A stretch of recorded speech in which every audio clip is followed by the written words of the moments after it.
আসসালামু আলাইকুম। আমি মোহাম্মদ আব্দুর রাজ্জাক। আশা করি তোমরা সবাই অনেক অনেক ভালো আছো।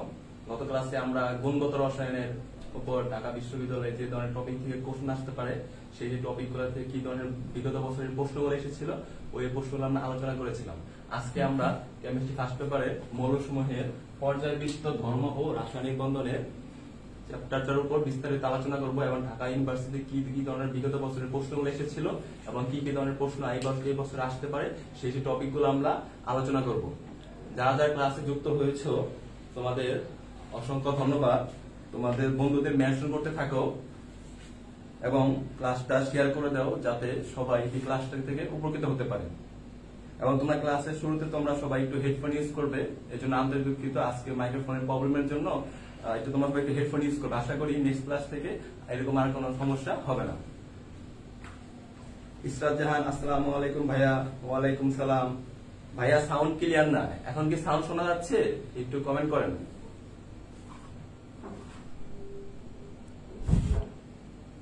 সাউন্ড শোনা যাচ্ছে কিনা একটু ক্লিয়ার বলেন।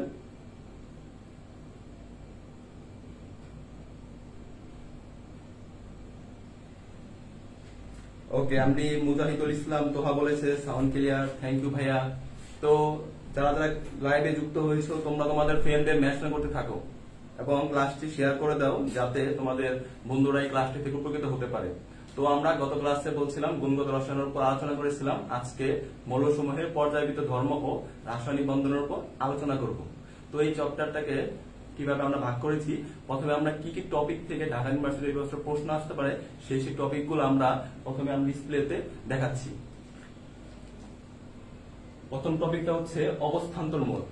মানে প্রথম টপিকটা বলেছিল যে ইলেকট্রন বিন্যাসের ভিত্তিতে sp-d ব্লক মৌলের শ্রেণী বিভাগটা শুধু শর্ট সিলেবাসে ছিল। সুতরাং এই মৌলসমূহের কিন্তু sp-d ব্লক এবং এই ব্লক মৌলের সাধারণ ধর্মাবলী কিন্তু সিলেবাসে নাই। সুতরাং আমাদের শ্রেণী বিভাগটা পড়লেই হবে। আর এই শ্রেণী বিভাগের মধ্যে সবচেয়ে ইম্পর্টেন্ট হচ্ছে ডি ব্লক মৌল। আর তোমরা সকলে জানো ডি ব্লক মৌল অবস্থান্তর মৌল বলা হয়। তো শুরু করা যাক। প্রথম টপিক ইলেকট্রনের বিন্যাসের ভিত্তিতে মৌলের শ্রেণী বিভাগ। তো ইলেকট্রন বিন্যাসের ভিত্তিতে মৌলের শ্রেণী বিভাগ কয় প্রকার? 4 প্রকার। s ব্লক মৌল, p ব্লক মৌল, d ব্লক মৌল এবং f ব্লক মৌল। তোমাদের শুধু জানতে হবে s ব্লক মৌল কয়টা। s ব্লক মৌল হচ্ছে 14টা, p ব্লক মৌল হচ্ছে 36টা, d ব্লক মৌল হচ্ছে 41টা এবং f ব্লক মৌল হচ্ছে 27টা। এই শুধু প্রকারভেদটা জানতে হবে এবং এই প্রকারভেদের মধ্যে ডি ব্লক যে মৌলসমূহ রয়েছে সেই ডি ব্লক মৌলসমূহের মধ্যে অবস্থান্তর যে মৌলগুলো রয়েছে, অবস্থান্তর ধাতু, এই প্রসেসটা খুব ভালোভাবে পড়তে হবে। তাহলে ডি ব্লক মৌলটা কি? সবচেয়ে মোস্ট ইম্পর্টেন্ট ডি ব্লক মৌল। ডি ব্লক মৌল হচ্ছে যে সকল মৌলের ইলেকট্রন বিন্যাসে সর্বশেষ ইলেকট্রন ডি অরবিটালে প্রবেশ করে তাকে বলা হয় ডি ব্লক মৌল। আর এই ডি ব্লক মৌলগুলোকে অবস্থান্তর ধাতু হওয়ার জন্য আমাদের দুইটা শর্ত মেনটেন করে। একটা হচ্ছে সুস্থিত আয়ন হতে হবে, সুস্থিত আয়ন হতে হবে এবং 2 নাম্বার হচ্ছে অপূর্ণ ডি অরবিটাল, অপূর্ণ ডি অরবিটাল।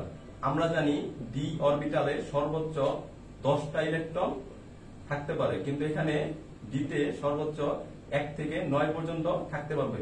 সেক্ষেত্রে আমরা এই মৌলকে কি বলতে পারবো? অবস্থান্তর মৌল বলতে পারবো।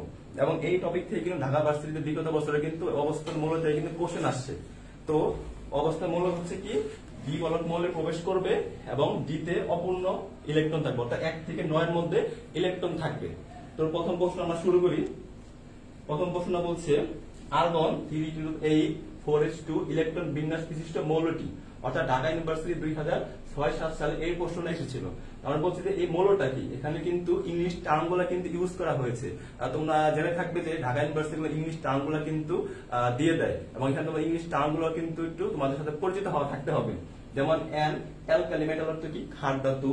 অ্যান অ্যালকালিন আর্ট মেটাল মানে হচ্ছে মৃৎক্ষার ধাতু। অ্যান্ড ট্রানজিশন এলিমেন্ট হচ্ছে অবস্থান্তর ধাতু।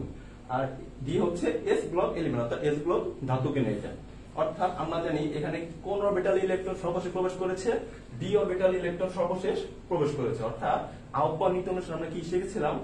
এই 4s ইলেকট্রন কি আগে প্রবেশ করবে, কেননা 4s n প্লাস l এর মান কম আর 3d তে n প্লাস l এর মান বেশি হওয়ায় 3d তে সর্বশেষ প্রবেশ করবে। এজন্য আমরা জানি যে সকল মৌল ইলেকট্রন বিন্যাস সর্বশেষ d অরবিটাল প্রবেশ করে তাকে d পলক মৌল বলা হয়। আর এই d পলক মৌলগুলো কি বলা হয়? অবস্থান্তর ধাতু বলা হয় যখন d তে 1 থেকে 9টা ইলেকট্রন থাকবে। তো সুতরাং d তে এখানে কয়টা ইলেকট্রন আছে? 8টা, অর্থাৎ 1 থেকে 9 এর মধ্যে। সুতরাং এটা কি ধরনের মৌল? এটা হচ্ছে transition element. C number answer. আশা করি তোমরা এই টপিকটা বুঝতে পেরেছো। আমি এই টপিকটা থেকে ঢাকা ইউনিভার্সিটি আরো বিগত বছরের প্রশ্ন আসছে। বলছি যে কোনটি অবস্থান্তর মৌলের ইলেকট্রন বিন্যাস? তো ভাইরা তোমরা যারা লাইভে যুক্ত রয়েছে তোমরা এই প্রশ্নের অ্যান্সার কমেন্ট করো। কোনটি অবস্থান্তর মৌলের ইলেকট্রন বিন্যাস?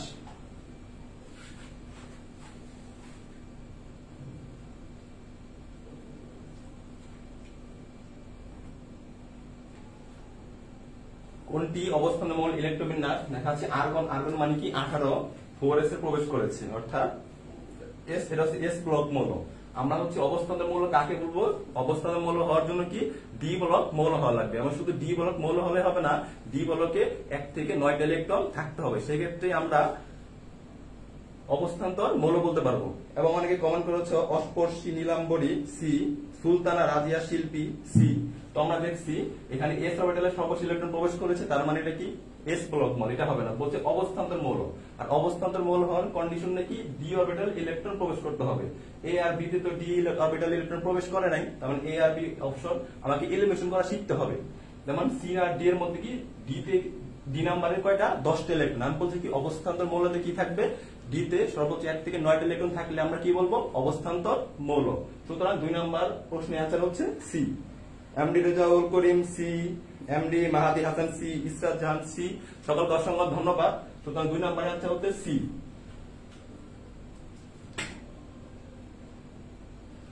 3 নাম্বার প্রশ্ন, কোন আয়নটি জলীয় দ্রবণ বর্ণহীন? আমরা বলছিলাম কি এই টপিকটা অবস্থান্তর মৌলতে কিন্তু ঢাকা ইউনিভার্সিটিতে খুব প্রশ্ন আসতেছে, এবং কি 2016-17 সালে এবং রিসেন্টলি এই প্রশ্নটা এসেছে। তো সুতরাং আমাকে অবস্থান্তর মৌলের যে বৈশিষ্ট্য রয়েছে, অবস্থান্তর মৌলের কি বৈশিষ্ট্য জানতে হবে? পরিবর্তনশীল যোজ্যতা দেয়, প্রভাবক রূপে ক্রিয়া করে, রঙিন যৌগ গঠন করে।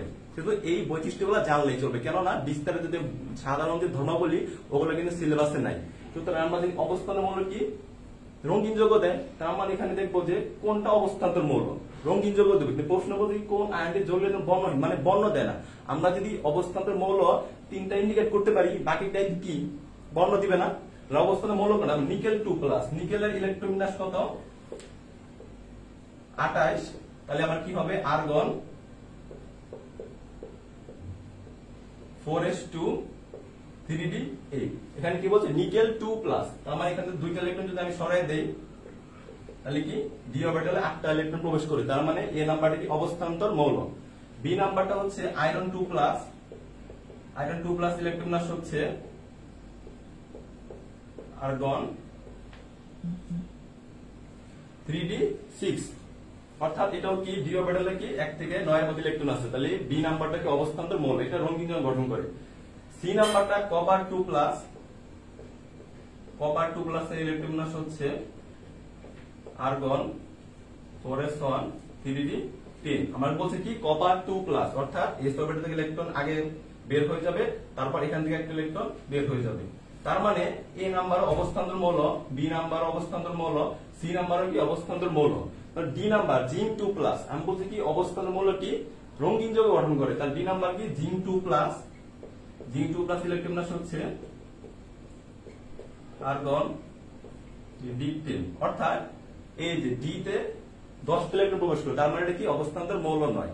তাহলে 3 নাম্বার অ্যান্সার কি b নাম্বার জিঙ্ক 2+।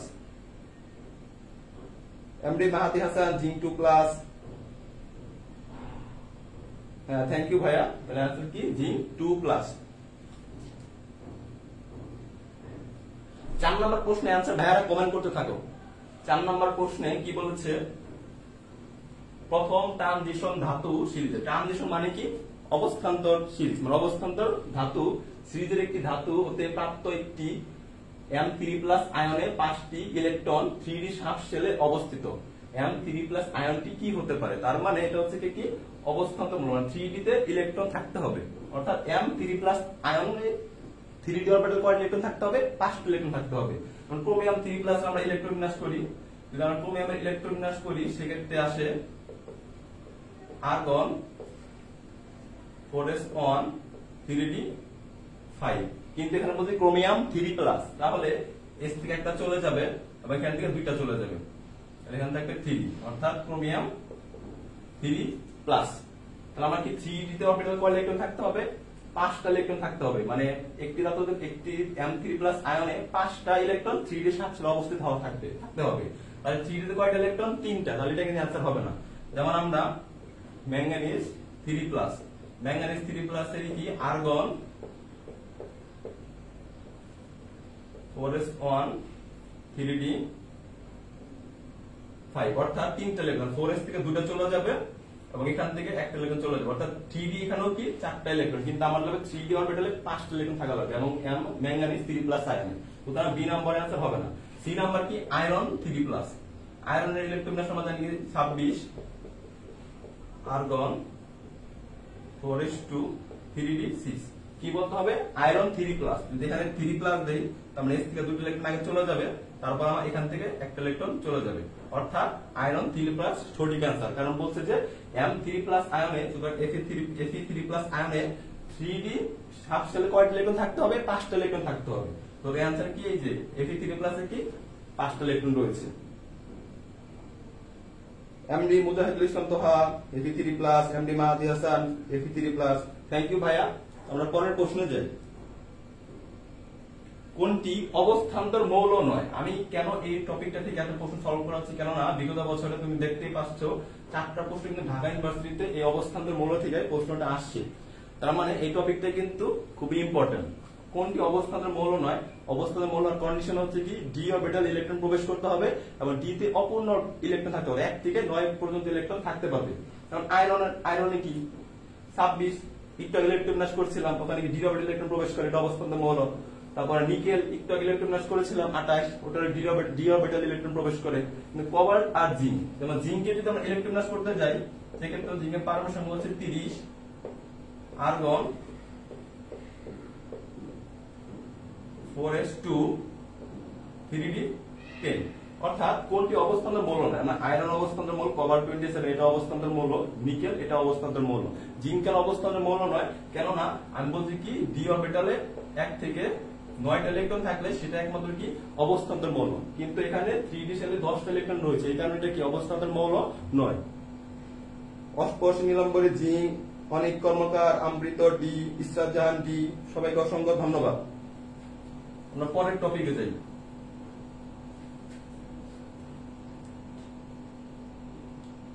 পরমাণুর আকার বা ব্যাসার্ধ। এই পরমাণুর আকার বা ব্যাসার্ধ থেকে অলরেডি ঢাকা ইউনিভার্সিটিতে 3টা প্রশ্ন আসছে।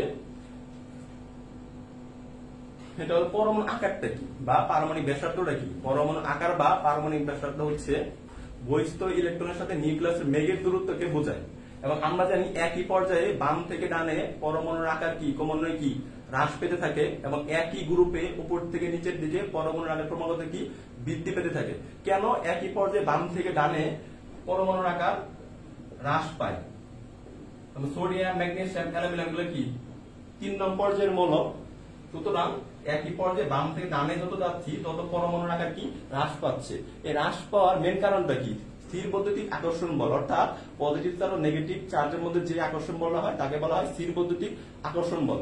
আমরা জানি কুলম্বের সূত্র অনুসারে F সমানুপাতি Q1 Q2, অর্থাৎ একই পর্যায়ে বাম থেকে ডানে যতই যাওয়া যায় পারমাণবিক সংখ্যা কিন্তু বাড়তেছে। সোডিয়ামের 11, ম্যাগনেসিয়াম 12, ইলেকট্রন 13, কিন্তু শক্তি স্তর বাড়তেছে না, ফলে বহিস্থ ইলেকট্রনের সাথে নিউক্লিয়াসের আকর্ষণ বল বৃদ্ধি পাচ্ছে।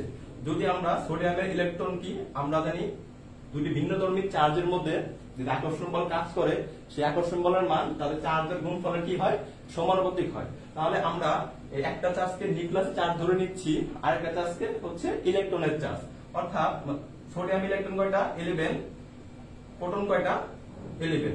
যদি আমরা কুলম্বের সূত্র এখানে ইউজ করি তাহলে 11 আর 11 গুণ করলে 121। ম্যাগনেসিয়ামের ক্ষেত্রে ইলেকট্রন 12, প্রোটন 12, 144। অ্যালুমিনিয়ামের ক্ষেত্রে ইলেকট্রন 13, প্রোটন 13, 1 6 9, অর্থাৎ বাম থেকে ডানে যতই যাওয়া যাচ্ছে আকর্ষণ বল ততই বাড়তেছে। আর যত আকর্ষণ বল বাড়তেছে আর বহিঃস্থ স্তরের ইলেকট্রন নিউক্লিয়াসের তত কাছাকাছি চলে আসতেছে, ফলে শেলটা কি হয়, সংকুচিত হয় এবং পরমাণুর ব্যাসার্ধ ক্রমান্বয়ে কি পেতে থাকে, হ্রাস পেতে থাকে। আশা করি টপিকটা বুঝতে পেরেছো। আর আমরা জানি আরেকটা শর্টকাট হচ্ছে, যদি সম ইলেকট্রন বিশিষ্ট আয়ন বা পরমাণুর ক্ষেত্রে কি হয়, সম ইলেকট্রন বিশিষ্ট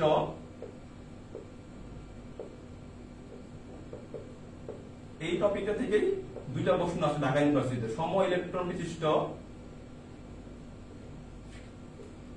আয়নের ক্ষেত্রে, সম ইলেকট্রন বিশিষ্ট আয়নের ক্ষেত্রে যার প্রোটন সংখ্যার মান বেশি, যার প্রোটন সংখ্যার মান বেশি, যার প্রোটন সংখ্যার মান বেশি তার ব্যাসার্ধ কম, তার ব্যাসার্ধ কম হয়। তাহলে এক নম্বর প্রশ্ন কি ঢাকা ইউনিভার্সিটি 2018-19 সালে আসছে, আমার রিসেন্টলি প্রশ্ন। এখানে আমরা কি দেখতে পাচ্ছি, নিয়নের ইলেকট্রনগত পরমাণু সংখ্যা 10, যেমন sodium plus magnesium 2 plus, sodium ত্যাগ ইলেকট্রন ত্যাগ করলে কি ইলেকট্রন 10, ম্যাগনেসিয়াম 2 প্লাস ইলেকট্রন কি 10, অর্থাৎ আইস ইলেকট্রনিক বা সম ইলেকট্রন বিশিষ্ট। সম ইলেকট্রন বিশিষ্ট আয়নের ক্ষেত্রে কি, যার প্রোটন সংখ্যার মান বেশি তার ব্যাসার্ধ সবচেয়ে কি কম। এখানে আমি জানি নিয়ন, নিয়নের প্রোটন সংখ্যা 10, সোডিয়ামের প্রোটন সংখ্যা 11, ম্যাগনেসিয়ামের প্রোটন সংখ্যা 12, অর্থাৎ সবগুলো ইলেকট্রন কিন্তু সেম। আর যদি ইলেকট্রন সেম হয় তাহলে প্রোটন সংখ্যার মান যেখানে বেশি তার ব্যাসার্ধ সবচেয়ে কি হয়, কম হয়। অর্থাৎ প্রোটন সংখ্যার মান কোথায় বেশি, ম্যাগনেসিয়ামে, এজন্য ম্যাগনেসিয়ামের পারমাণবিক ব্যাসার্ধ সবচেয়ে কম। তাহলে বেশি কার, সোডিয়ামে বা নিয়নের, তারপর সোডিয়ামে, তারপর ম্যাগনেসিয়াম, অর্থাৎ অ্যান্সার হচ্ছে 1 এর এ। ইসরাত জাহান এ, সঠিক আনসার দিয়েছে অনিক কর্মকার অমৃত এ। এমনি মুজাহিদ ইসলাম তোহা মেবি বা মেবি বললে তো হবে না, তোমাকে একদম সঠিক কনসেপ্ট ক্লিয়ার করতে হবে কিভাবে অ্যান্সারটা হলো। আমরা পরের প্রশ্নে যাচ্ছি। পরের প্রশ্ন কি বলছে, স্ট্রনশিয়াম, টেকনিশিয়াম, জিরকনিয়াম এবং রুবিডিয়াম পরমাণুর ব্যাসার্ধের ক্রম। এটা ঢাকা ইউনিভার্সিটি 2012-13 তে আসছে, রাজশাহী ইউনিভার্সিটি 2012-13 তে আসছে। তাহলে এটা পরমাণুর সংখ্যা কত, পারমাণবিক সংখ্যা কত?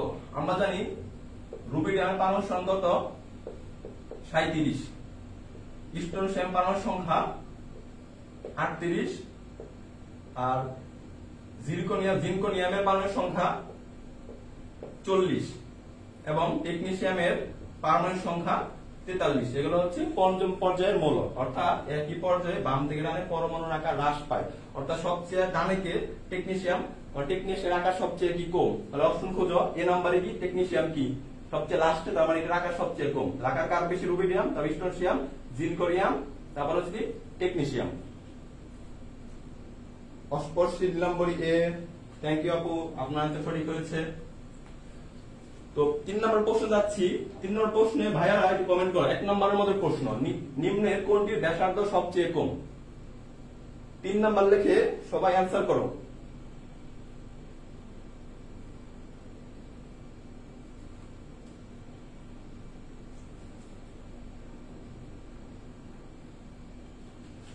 কোনটির ব্যাসার্ধ সবচেয়ে কম?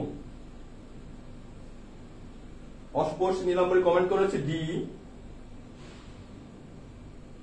আমরা কি বললাম, সম ইলেকট্রন। দেখো এখানে কি সোডিয়ামের কত 9F, তারপর এখানে সোডিয়াম নিয়ন, তারপর হচ্ছে সবগুলোরই কি এখানে কি সম ইলেকট্রন বিশিষ্ট। যেমন এখানে কি নিয়নের 10, এখানে ইলেকট্রন 10, এখানে ইলেকট্রন 10।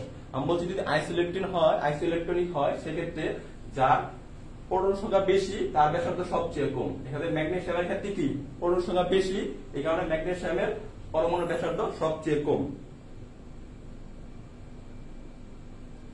অনেক কর্মকার অমৃত এ। এটা ভাইয়া সম্ভবত এটা হচ্ছে 9, এটা প্রশ্ন আছে, এটা হবে ফ্লোরিন মাইনাস হবে, অর্থাৎ ফ্লোরিন একটা ইলেকট্রন গ্রহণ করে, এখানে ইলেকট্রন হচ্ছে 10টা, এ নাম্বার ফ্লোরাইড মাইনাস হবে। সুতরাং এখানে 10টা ইলেকট্রন, এখানে 10টা ইলেকট্রন, এখানে 10টা, এখানে 10টা। যার প্রোটন সংখ্যার মান বেশি তার ব্যাসার্ধ সবচেয়ে কম। ম্যাগনেসিয়াম প্রোটন সংখ্যা 12, এই কারণে ম্যাগনেসিয়াম পারমাণবিক ব্যাসার্ধ সবচেয়ে কম।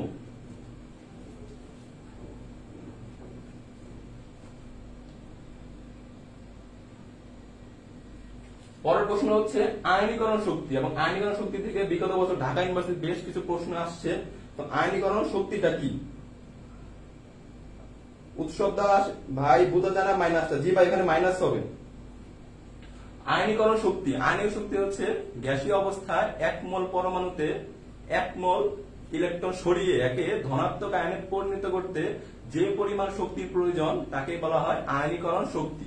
অর্থাৎ যেমন সোডিয়াম গ্যাসীয় অবস্থায় 1 মোল ইলেকট্রন সরাইলাম, 1 মোল ইলেকট্রন সরিয়ে একে কি বলবো, ধনাত্মক আয়নে পরিণত করতে যে পরিমাণ শক্তির প্রয়োজন তাকে আয়নীকরণ শক্তি বলে।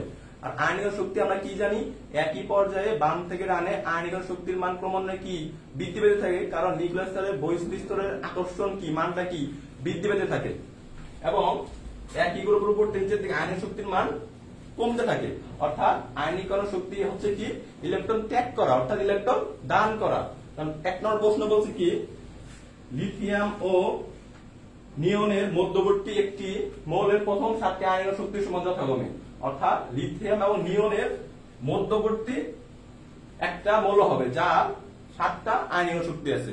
মানে কার 7টা আয়নীকরণ শক্তি আছে? যার 8টা ইলেকট্রন কমপক্ষে রয়েছে, কারণ যার 8টা ইলেকট্রন রয়েছে সেই তো 7টা ইলেকট্রন দান করতে পারবে, কারণ আয়নীকরণ শক্তি মানেই কি ইলেকট্রন দান করা।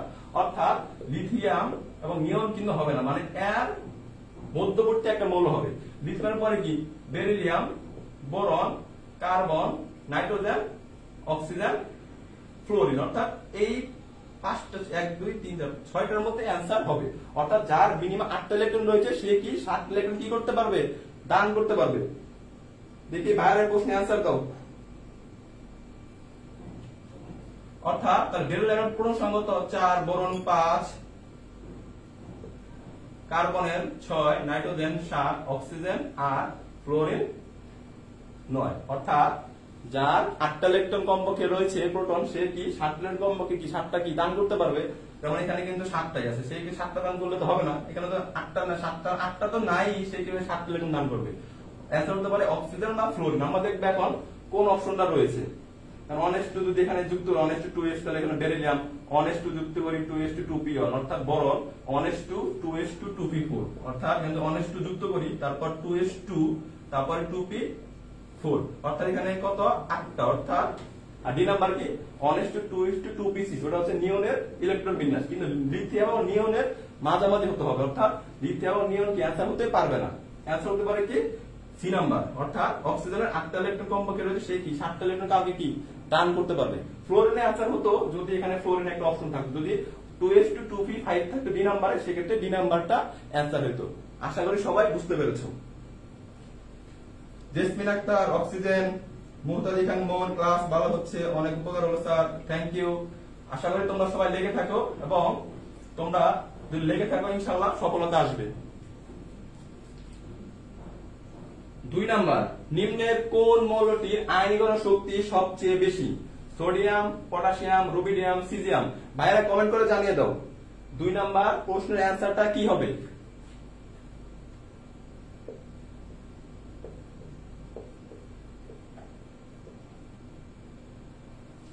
অর্থাৎ আমরা জানি কি লিনাকে রুবি ছেঁচে ফেলেছে, তো 1 নাম্বার গ্রুপের মৌলগুলো দেওয়া আছে। আর আয়নীকরণ শক্তি কি একই পর্যায়ে বাম থেকে ডানে কি বাড়তে থাকে, এবং একই গ্রুপে উপর থেকে নিচের দিকে কি হয় কমতে থাকে। অর্থাৎ প্রশ্নে ঢাকা ইউনিভার্সিটি কি বলছে 2015-16 সালে নিম্নের কোন মৌলটির আয়নীকরণ শক্তি সবচেয়ে বেশি? অর্থাৎ যেমন সোডিয়াম, অর্থাৎ যেটা নিচে সেটার মান সবচেয়ে কম, মানে সিজিয়ামের সবচেয়ে কম, তারপর রুবিডিয়ামের কম, তারপর পটাশিয়াম, তারপর কি সোডিয়াম, অর্থাৎ বেশি কার সোডিয়ামের। এমডি ইমাম হুসাইন এ, বারিশ আলিসা এ, অনিক কর্মকার আমৃত এ, জাহিদুল ইসলাম সিজান এ, উৎসব দাস এ। তোমাদের সকলের আনসার সঠিক হয়েছে, তোমাদের অসংখ্য ধন্যবাদ। তো পরের প্রশ্নটা দেখো। পরের প্রশ্নটা বলছে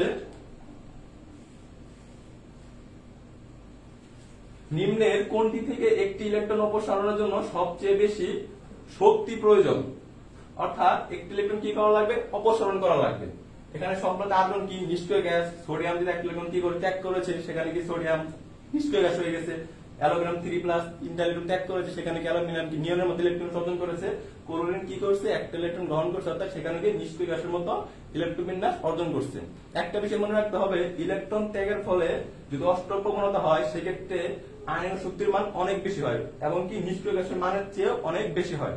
আমরা সোডিয়াম প্লাস এবং অ্যানোমিলার প্লাস যদি ডিল করতে চাই, সোডিয়াম প্লাস অ্যানোমিলাম 3+, অর্থাৎ এখানে প্রোটন কয়টা, প্রোটন কিন্তু 11টা, ইলেকট্রন কয়টা 10টা, যদি একটা ত্যাগ করছে, এবং অ্যানোমিলামের ক্ষেত্রে প্রোটন হচ্ছে 13টা এবং ইলেকট্রন হচ্ছে 10টা। বলছে অপসারণের জন্য সবচেয়ে বেশি শক্তির প্রয়োজন, অর্থাৎ এই সোডিয়াম প্লাসে যে একটা ইলেকট্রন অপসারণ করতে চায়, অর্থাৎ 11টা প্রোটন 10টা ইলেকট্রনকে কি টেনে ধরে আছে, মানে আকর্ষণ করতেছে। আর এখানে কি করতেছে, 13টা প্রোটন 10টা ইলেকট্রনকে কি টেনে ধরে রাখছে। এখন তো বলো কোথা থেকে ইলেকট্রন সবচেয়ে শক্তির প্রয়োজন? যদি তোমরা কিছু কল্পনা করো, এখানে 11 জন মানুষ 10 জনকে কি আঁকড়ে ধরে আছে, 10 জনকে বের হতে পারবে, আর এখানে কি 13 জন মানুষ 10 জনকে আঁকড়ে ধরে আছে, মানে এই 10 জনের কিন্তু ইলেকট্রন বের হতে অনেক বেশি শক্তির প্রয়োজন। সুতরাং অ্যান্সারটা কি হবে, অ্যালুমিনিয়াম 3+। আশা করি সবাই বুঝতে পেরেছো। ভাইরা বুঝতে পেরেছো কিনা কমেন্ট করো।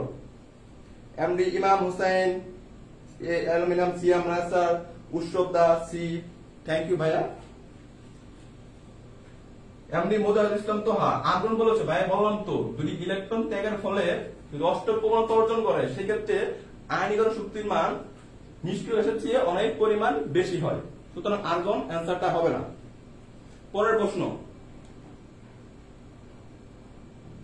এই প্রশ্নটা সবাই অ্যান্সার কমেন্ট করতে থাকো। 4টি মোল ইলেকট্রন দেওয়া হলো, কোনটি আয়নীকরণ শক্তির মান সর্বোচ্চ? 1:2:2p কার নাইট্রোজেন, 1:2p কি অক্সিজেন, মানে ফ্লোরিন, এটা কি ফসফরাস। এমডি মুতাজিদ ইসলাম তোহা, আচ্ছা ভাই আশা করি তুমি বুঝতে পেরেছো। উৎসবদার ভাইয়া ক্লাস কি রেকর্ডে থাকবে? লাইভই করো, কারণ তুমি তো পরবর্তীতে আর সময় পাবে না। ক্লাসটা এখনই করে রাখো, এটা তোমার জন্য ভালো হয়। ইসরাজান, জি ভাইয়া বুঝছি, ওকে থ্যাংক ইউ। ইমাম হোসেন বলেছে সি। আমরা জানি কি আয়নীয় শক্তি মানে কি একই পর্যায়ে বাম থেকে ডানে আয়নীয় শক্তির মান বৃদ্ধি পায়, অর্থাৎ নাইট্রোজেন, অক্সিজেন, ফ্লোরিন কি ফ্লোরিন এর কয় নং পর্যায়ে? 2 নং। এটাও 2 নং, এটাও 2 নং পর্যায়ে অবস্থিত, কিন্তু ডি নাম্বার ফসফরাস কি 3 নং পর্যায়ে অবস্থিত। আমি বলছি কি একই পর্যায়ে বাম থেকে ডানে আয়নীয় শক্তির মান বৃদ্ধি পায়, এবং ফ্লোরিন সর্বাপেক্ষা কি ডানে অবস্থিত হয় এবং গ্রুপের উপরে হয়, এই ফ্লোরিনের আয়নীকরণ শক্তির মান সবচেয়ে বেশি হয় ফসফরাসের তুলনায়। তাহলে 4 নম্বরের অ্যান্সার কি সি। উৎসব দাস, না ভাইয়া ডি অ্যান্সার হবে না, কেননা ডি নাম্বার কি ফসফরাস। আমি বলছি কি একই পর্যায়ে বাম থেকে ডানে আয়নীয় শক্তির মান বৃদ্ধি পায়, এবং একই গ্রুপ উপর থেকে নিচের দিকে আয়নীকরণ শক্তির মান বৃদ্ধি পায়, মানে কি উপর নিচে দেখি থাকে কমতে থাকে, অর্থাৎ হ্যালোজেন যেমন ফ্লোরিন, ক্লোরিন, ব্রোমিন, আয়োডিন দেই, বাম থেকে ডানে বাড়ে, সবচেয়ে ডানে কি ফ্লোরিন, আবার উপর থেকে নিচে যেহেতু কমতে থাকে, তাহলে যেহেতু এটা উপরে অবস্থিত, এই কারণে কি ফ্লোরিনের কি আয়নিক শক্তির মান সর্বোচ্চ। MD Mujahidul Islam Toha, C. ঠিক আছে ভাইয়া, অ্যান্সার হবে 4 এর সি। পরের প্রশ্ন যাচ্ছি। ইলেকট্রন আসক্তি, এবং এই প্রশ্নটা ঢাকা ইউনিভার্সিটি 2017-18 আসছে। গ্যাসীয় অবস্থায় 1 মোল পরমাণুতে 1 মোল ইলেকট্রন যোগ করলে যে শক্তির পরিবর্তন হয়, অর্থাৎ গ্যাসীয় অবস্থায় যদি আমরা ক্লোরিনে 1 মোল ইলেকট্রন যুক্ত করি সেক্ষেত্রে যে পরিমাণ শক্তির পরিবর্তন হয়, অর্থাৎ গ্যাসীয় অবস্থায় ক্লোরিনে 1 মোল ইলেকট্রন যুক্ত করি, অর্থাৎ ঋণাত্মক আয়নে পরিণত করতে যে পরিমাণ শক্তি নির্গত হয় সেটাই হচ্ছে ইলেকট্রন আসক্তি। অর্থাৎ এই যে ইলেকট্রন, ক্লোরিনের একটা ইলেকট্রন দরকার, একটা ইলেকট্রন কি এমনি তো আর আসে নাই, ক্লোরিনকে নিয়ে আসে, এই কারণে শক্তি হিসাবে কি তাপ শক্তি নির্গত হবে, শক্তি নির্গত হবে, এটা হচ্ছে কি ইলেকট্রন আসক্তি। আর এখানে বলছি কি গ্যাসীয় অবস্থায় 1 মোল পরমাণুতে 1 মোল ইলেকট্রন যুক্ত করলে যে শক্তির পরিবর্তন হয়, অর্থাৎ যদি ক্লোরিনে যদি 1 মোল পরমাণুতে 1 মোল ইলেকট্রন যুক্ত করলে তাকে বলা হয় প্রথম ইলেকট্রনের আসক্তি। আমরা ইলেকট্রন আসক্তি বলতে প্রথম ইলেকট্রনের আসক্তিকেই বলতে বোঝাই। ইলেকট্রন আসক্তি আরেকটি স্টেপ রয়েছে, সেটা হচ্ছে দ্বিতীয় ইলেকট্রনের আসক্তি, অর্থাৎ এই যে প্রথম ইলেকট্রন আসলে আরেকটা যদি ইলেকট্রন যুক্ত করতে চাই সেই ক্ষেত্রে কি হবে ক্লোরিন 2-। কেন ক্লোরিন 2-? এখানে চার্জ কত -1 আর অলরেডি সেই ইলেকট্রনের চার্জ কি -1, এখানে ব্যালেন্স কত -2। অর্থাৎ যদি গ্যাসীয় অবস্থায় 1 মোল পরমাণুতে 1 মোল ইলেকট্রন যুক্ত করি সেক্ষেত্রে প্রথম ইলেকট্রন আসক্তি, আর যদি অ্যানোয়নে যদি যুক্ত করি 1 মোল সেক্ষেত্রে হয় কি দ্বিতীয় ইলেকট্রন আসক্তি। যেহেতু প্রথম ইলেকট্রন আসক্তিটা ঢাকা ইউনিভার্সিটি 2017 সালে আসছে, এবছর অ্যানোয়নের দ্বিতীয় ইলেকট্রন আসক্তিটা তোমাকে বলতে বলে অপশনে। ঠিক আছে,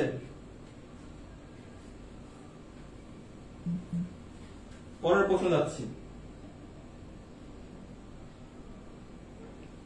ইলেকট্রন আসক্তির সঠিক ক্রম কোনটা? ভাইয়ারা এই প্রশ্নের অ্যান্সারটা কমেন্ট করে। এই প্রশ্ন সবচেয়ে মোস্ট ইম্পর্টেন্ট। ইলেকট্রন আসক্তি যদি একটা প্রশ্ন আসে ও রিটেনও কিন্তু এই প্রশ্নটা চলে আসতে পারে। ইলেকট্রন আসক্তির সঠিক ক্রম, এখানে কি হ্যালোজেন অর্থাৎ ফ্লোরিন, ক্লোরিন, ব্রোমিন, আয়োডিন। আমাদের ইলেকট্রন আসক্তি কি বাম থেকে ডানে কি বাড়ে এবং উপর থেকে নিচের দিকে কি থাকে কমতে থাকে। অর্থাৎ ফ্লোরিন উপর নিচে কি থাকে কমতে থাকে, অর্থাৎ ফ্লোরিন হচ্ছে ক্লোরিন ছোট হওয়ার কথা, এটার থেকে এটা ছোট হওয়ার কথা, এটার থেকে এটা ছোট হওয়ার কথা। কিন্তু এই ক্লোরিন আর ফ্লোরিনের মধ্যে একটা সমস্যা হয়, সেটা হচ্ছে ফ্লোরিন কিন্তু আকার ছোট, আর যার আকার ছোট সেখানে ইলেকট্রন বেগের ঘনত্ব কি অনেক বেশি। আর ক্লোরিন কি তৃতীয় পর্যায়ের মৌল, তৃতীয় পর্যায়ের মৌল হয় ইলেকট্রনের বিকর্ষণটা অনেক কি হয় কম হয়, যার ফলে যৌগযুক্ত স্তরে 7টা ইলেকট্রন খুব সহজে কি স্থান করে নিতে পারে। আর ফ্লোরিনের ইলেকট্রন বিকর্ষণ কি হয় খুব বেশি হয়, যেহেতু ইলেকট্রনের ঘনত্ব বেশি আকার ছোট। এজন্য 2 নাম্বার সঠিক আনসারটা কি প্রথমে হবে কি ক্লোরিন, বি নাম্বারটা ক্লোরিন আগে, তারপর ফ্লোরিন, তারপর bromine, iodine. Jesmin Akter B, MD Imam Hossain B, MD Mahad Hasan B. ঠিক আছে ভাইয়া, থ্যাংক ইউ। এই প্রশ্নটা অনেক ইম্পর্টেন্ট, ইলেকট্রন আসক্তির ক্রম বলে এই প্রশ্ন অনেক বিভিন্ন বাস্তিতে এই প্রশ্নটা আসছে এবং বিভিন্ন বোর্ডে এই প্রশ্নটা বারবার রিপিট করা হয়।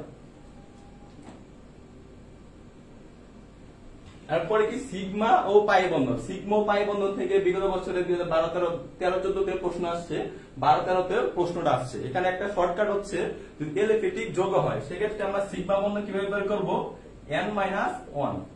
nটা কি, nটা হচ্ছে মোট পরমাণু সংখ্যা, মোট পরমাণু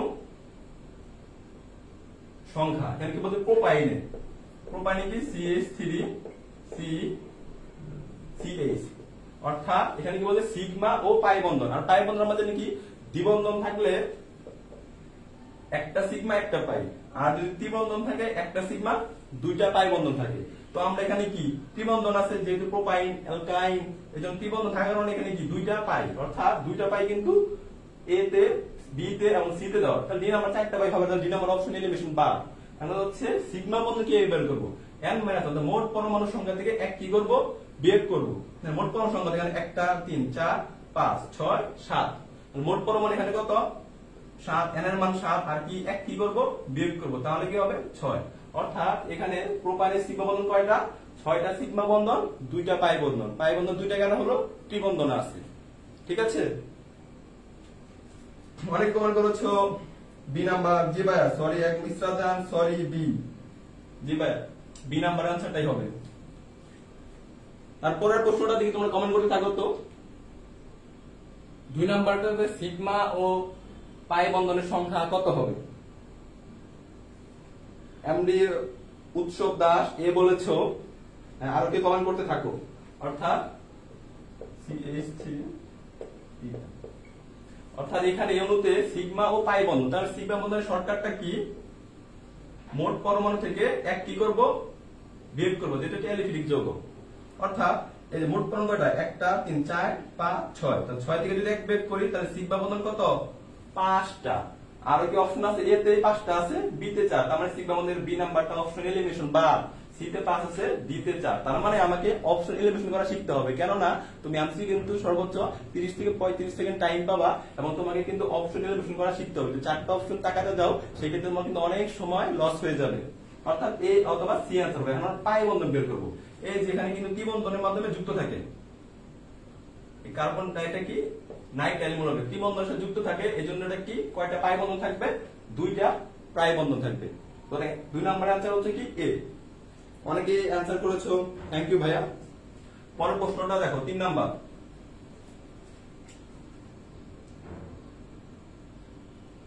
কোন যৌগগুলোর মধ্যে কোনটিতে sp ও sp সংকরিত c কার্বন পরমাণু রয়েছে? এই প্রশ্নটা আমরা একটু পরে পড়ব সংকরণের সময়, এই প্রশ্নটা আমি স্কিপ করতেছি। দেখুন 4 নাম্বার, ইথাইন অণুতে যে ধরনের বন্ধন আছে, অর্থাৎ কয়টা সিগমা কয়টা পাই। এই প্রশ্নের অ্যান্সারটা সবাই কমেন্ট করো, শর্টকাট ইউজ করো। ইথাইন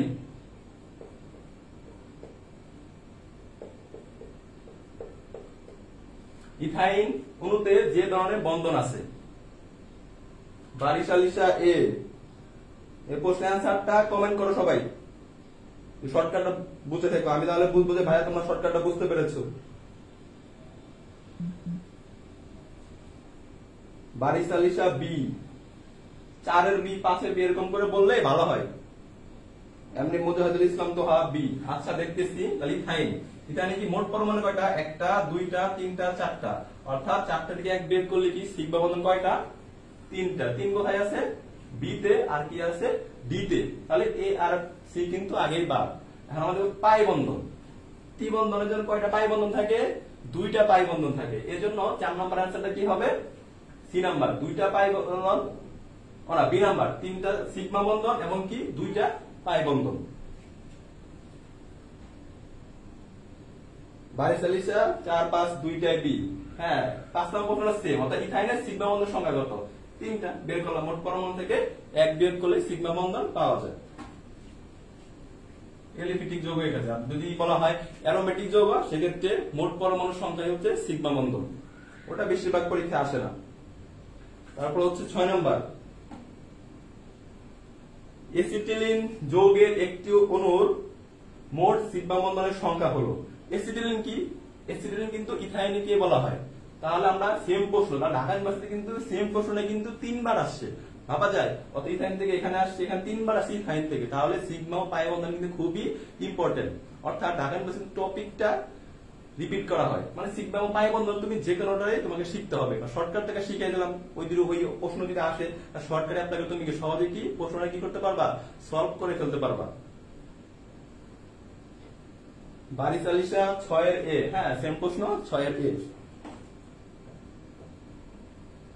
এরপরে কি সংকরণ, অর্থাৎ সংকরণ হচ্ছে ঢাকা ইউনিভার্সিটির একটা মানে প্রশ্ন এখানে করতেই হবে একটা, মানে এখানে প্রশ্ন যদি না করে তাহলে মনে হয় প্রশ্নটা অসম্পূর্ণ থেকে যায়।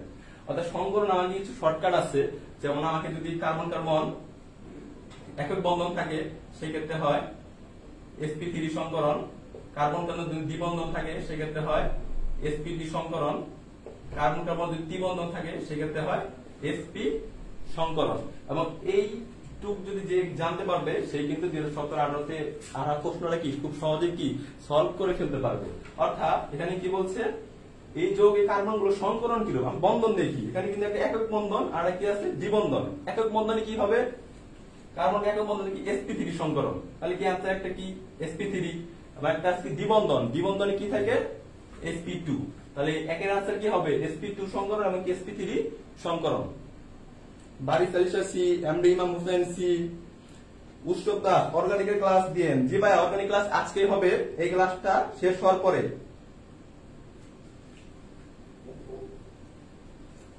পরের প্রশ্ন আমরা খেয়াল করি, কোনটির মধ্যে sp ও sp3 সংকরিত কার্বন পরমাণু রয়েছে? এবং ঢাকা ইউনিভার্সিটি 2010-11-তে প্রশ্নটা আসছে। তার মানে 2010-11 প্রশ্নটা কিন্তু আগের বছর এই যে টপিক তোমার কাছে হচ্ছে মেন, মানে সংকরণ একক বন্ধন থাকলে কি হয়, দ্বিবন্ধন থাকলে কি হয়, ত্রিবন্ধন থাকলে কি হয়। এগুলো যদি ভালো তো আয়ত্ত থাকে তুমি কিন্তু খুব সহজে প্রশ্ন কি সলভ করে ফেলতে পারবে। অর্থাৎ sp কোথায় হয়? sp হবে কোথায়? ত্রিবন্ধন থাকলে। দেখো তো ত্রিবন্ধন কোথায় আছে? একমাত্র এ নাম্বার অপশনে কি ত্রিবন্ধন আছে, এই কারণে অ্যান্সার আমার এ, sp সংকরণ ত্রিবন্ধন। আর sp3 হলো কি এই যে একক বন্ধন রয়েছে, এই জন্য কি sp3 সংকরণ। ঠিক আছে, এমডিমা হোসেন 2 এর এ। ঠিক আছে ভাইয়া, থ্যাংক ইউ। জেসমিন আক্তার এ, ধন্যবাদ। পরের প্রশ্ন যাই আমরা, sp3 সংকরণে কয়টি sp3 হাইব্রিড অরবিটাল তৈরি হয়? এই যে অরবিটাল, এখানে একটা সংখ্যার একটা শর্টকাট রয়েছে। আমার ঢাকা ইউনিভার্সিটি কিন্তু একদম ইজি প্রশ্ন দিয়েছে, 18-19-এ একটা ইজি কনসেপ্টে একটা প্রশ্ন দিয়েছে। অর্থাৎ sp3 সংখ্যা কয়টা sp3 হাইব্রিড অরবিটাল তৈরি হয়। আমরা সংকর করার আগে আমরা বেশ কিছু একটা শর্টকাট শিখতে চাই, সেটা হচ্ছে x এর মান, x আমরা হাইব্রিড তার অর্থ সংকরণ বোঝাচ্ছি, 2 3 4 5 6 7 এবং 2 যদি হয় x এর মান, তাহলে sp3 যদি হয়, sp2 4 যদি হয়, sp3 5 যদি হয়, sp3d 6 হলে sp3d2 এবং 7 যদি হয় sp3d3। তাহলে এটা x এর মান। অর্থাৎ আমি শর্টকাটটা এখন লিখছি, সেটা হচ্ছে হাফ ইনটু কেন্দ্রীয় পরমাণুর বাইরের ইলেকট্রন সংখ্যা, অর্থাৎ সর্ববহিষ্ঠ শক্তি যোগ্যতা যে কয়টি ইলেকট্রন রয়েছে, বাইরের ইলেকট্রন সংখ্যা যোগ একযোজী পরমাণু সংখ্যা, অর্থাৎ যাদের যোজনী 1 সেখানে এই শর্টকাটটা ইউজ করা হবে, একযোজী পরমাণু সংখ্যা। এবং এই শর্টকাট দিয়ে তুমি যত অ্যাডমিশনের প্রশ্ন আছে প্রায়গুলো তুমি সলভ করে ফেলতে পারবে। এবং মাইনাস প্লাস মাইনাস এটা বি, অর্থাৎ আমি এখানে যদি চার্জ থাকে ক্যাটায়নের চার্জ তাহলে এখানে -1 বের করব, আর যদি অ্যানায়ন থাকে সেখানে কি করব, চার্জটা কি করব, যোগ করব। তাহলে আমরা প্রথম প্রশ্নটা কি, sp3 সংকরণ কয়টা sp3 হাইব্রিড অরবিটাল তৈরি হয়? তাহলে sp3 তে কয়টা অরবিটাল তৈরি হয়? 4টা, অর্থাৎ s একটা p তে কয়টা, 3টা, মোট হচ্ছে 4টা হাইব্রিড অরবিটাল। যেহেতু 18 সেই প্রশ্নটা আসছে, তার মানে এই কনসেপ্ট থেকে এই বছরের প্রশ্নটা চলে আসতে হবে। বলতে পারে যে sp3d সংকরণে কয়টা sp3d হাইব্রিড অরবিটাল তৈরি হয়, সেক্ষেত্রে কয়টা হবে, 5টা হাইব্রিড অরবিটাল তৈরি হয়, কারণ s একটা p তে 3টা d তে একটা, টোটাল হয় 5টা। 2 নম্বর প্রশ্ন কি বলছে, 4 নম্বর, কোন যৌগটি sp3d সংকরণ? তাহলে কি সংকরণ কি শর্টকাটটা যেহেতু লিখেছি, তাহলে কি বলে কেন্দ্রীয় পরমাণু বাইরের ইলেকট্রন। ভাইয়া কেন্দ্রীয় পরমাণু কিভাবে চিনবো? আমি যদি মনে করো যদি ই ধরি, মিথেন ধরি, মানে CH4, কেন্দ্রীয় পরমাণুর যেটা বললাম কিভাবে আমি শনাক্ত করবো। কেন্দ্রীয় পরমাণুর বিষয়টা জানার জন্য দুইটা বিষয় মাথায় রাখবা, যেটা হচ্ছে কেন্দ্রীয় পরমাণুতে সবসময় কি থাকে, কম থাকে, পরমাণু সেখানে কম, অর্থাৎ হাইড্রোজেন 4টা আছে, কার্বন কি কম রয়েছে, এজন্য কার্বন কি কেন্দ্রীয় পরমাণু। আর যখন কেন্দ্রীয় পরমাণু যখন দুইটাই তখন সমান হয়ে যায়, তখন যার তড়িৎ মান সবচেয়ে কম তাকে আমরা কেন্দ্রীয় পরমাণু ধরবো। যদি আমরা এরকম যদি ধরি POCl3, অর্থাৎ ফসফরাস একটা রয়েছে, অক্সিজেন একটা রয়েছে, এক্ষেত্রে আমরা ভাইয়াতে বললাম, প্রথম বললাম যে যদি যার কার্বন যার সংখ্যা সবচেয়ে কম সে কি হবে, কেন্দ্রীয় পরমাণু। এখানে তো এখানে অক্সিজেন একটা, ফসফরাস একটা, এক্ষেত্রে কি করবে, এক্ষেত্রে হচ্ছে যার তড়িৎ মান সবচেয়ে কম সে হবে কেন্দ্রীয় পরমাণু। অর্থাৎ অক্সিজেনের হচ্ছে আমরা তড়িৎ কি জানি, ফোন, তড়িৎ আমরা কি জানি, ফোন। ফোন মানে কি, এটা কিন্তু ওই ফোন না, ফোন ইউজ করি, এটা একটা টার্ম। ফোন হচ্ছে ফ্লোরিনের সবচেয়ে তড়িৎ, তারপর অক্সিজেন, তারপর নাইট্রোজেন, অর্থাৎ এখানে অক্সিজেন অনেক তড়িৎ মূল, ফসফরাসের তড়িৎ মূল হচ্ছে 2.1, আর অক্সিজেনের চেয়ে কম, আর যার তড়িৎ সবচেয়ে কম সে কিন্তু কেন্দ্রীয় পরমাণু হয়। কখন, যখন হচ্ছে এই পরমাণুর সময় কি হয়ে যায়, সমান হয়ে যায়। এবং এক্সেপশনাল এই প্রশ্ন বেশি প্রশ্ন আসে না, তবে একটা কেন্দ্র বুঝতে পারবা, মানে দুইটা কোনো সমান আসে, তবে বলে রাখলাম যদি দিয়ে দেয় কখনো। আমি বলছি যে যেমন মিথেনের ক্ষেত্রে যদি আমরা শর্টকাট অ্যাপ্লাই করতে, তাহলে কি হবে, হাফ কেন্দ্রীয় পরমাণুর বাইরের ইলেকট্রন সংখ্যা। কেন্দ্রীয় পরমাণু কার্বনের কয়টা, বাইরের ইলেকট্রন যোগদানের কয়টা, 4টা, 4 প্লাস, এবং এক যদি হাইড্রোজেন যোগদান করতে 1, হাইড্রোজেন পরমাণু কয়টা, 4টা, তাহলে 1 গুণ 4, এখানে কোনো কি চার্জ ক্যাটায়ন অ্যানায়ন আছে, তাহলে এখানে হবে না, তাহলে 0 প্লাস 0, তাহলে 4 আর 4 এর সাথে 4 গুণ কত 8, 8 কে যদি ভাগ করলে কত হয় 4, অর্থাৎ 4 কোথায়, এই যে, তাহলে কি হবে, মিথেনে কি হয়, sp3 সংকরণ দেখা যায়। যখন আমি যদি অ্যামোনিয়ার ক্ষেত্রে দেখি, সেম যেমন কেন্দ্রীয় পরমাণু কি যার সংখ্যা কম, নাইট্রোজেন সংখ্যা কম, তাহলে নাইট্রোজেন সবসময় ইলেকট্রন 5টা, এবং হাইড্রোজেন একটি পরমাণু কয়টা, 3টা, তাহলে 3, ক্যাটায়ন চার্জ নাই, অ্যানায়নে কোনো চার্জ নাই, তাহলে 5 আর 3 যোগ করলে 8, 8 কে 2 দ্বারা ভাগ করলে কত হয়, 4, এটাও কি sp3 সংকরণ। যেমন ঢাকা ইউনিভার্সিটি কি 4 নম্বর প্রশ্নটা দেখো, কোন যৌগটি sp3d সংকরণ। 4 নম্বর সবাই অ্যানসার করতে থাকো তো, কোন যৌগটি sp3d সংকরণ। আমরা প্রথমে কি PCl5 এর সংকরণটা করি, এই নাম্বারটা PCl5, PCl5 কি হবে, হাফ কি বলছি, কেন্দ্রীয় পরমাণুর বাইরের ইলেকট্রন সংখ্যা, অর্থাৎ এখানে কি এর সংখ্যা কম, ফসফরাস, এজন্য কেন্দ্রীয় পরমাণু কে ফসফরাস, আর ফসফরাসের সর্বশক্তিতে কয়টা ইলেকট্রন থাকে, 5টা, প্লাস একজনী পরমাণুর সংখ্যা, ক্লোরিনের কি হ্যালোজেনের যোগ্যতা কি হয়, 1 হয়, এজন্য ক্লোরিনের 1, এবং ক্লোরিন কয়টা, 5টা, তাহলে 5 5 যোগ করলে 10, এবং এখানে কোনো ক্যাটায়নের চার্জ নেই, অ্যানায়নের চার্জ নেই, তাহলে প্লাস 0, তাহলে 5 আর 5 যোগ করলে 10, 10 কে 2 দ্বারা ভাগ করলে কত, 5, অর্থাৎ 5 কোন অরবিটালের জন্য sp3d, অর্থাৎ কোন যৌগের sp3d সংকরণ, এই নাম্বারটা তো বি নাম্বারটা কেন sp3d সংকরণ হলো না, সেক্ষেত্রে আমরা অপশনটা টেস্ট করি, কারণ অপশন থেকে যারা ব্যাখ্যা সহ ভালোভাবে পড়বে, এই বছর পিসিএল 5 দিছে, অত জ্যানন টেট্রাফ্লোরাইড দিয়ে দিতে পারে। অর্থাৎ আমরা জ্যানন টেট্রাফ্লোরাইড এখান থেকে দেখব কি হাফ জ্যানন কি যার সংখ্যায় কম, তাহলে কেন বলবো জ্যানন, এদিকে এটা নিষ্ক্রিয় গ্যাস, নিষ্ক্রিয় সংখ্যা কত থাকে 8টা, ফ্লোরিন কয়টা 4টা, কোনো চার্জ নাই 0 প্লাস 0, তাহলে 8 আর 4 যোগ করলে 12, 12 যদি ভাগ করলে কত হয় 6, 6 কোন অরবিটালের জন্য sp3d2। তো সি নাম্বার অপশনটা দেখে খেয়াল করি, এটা হচ্ছে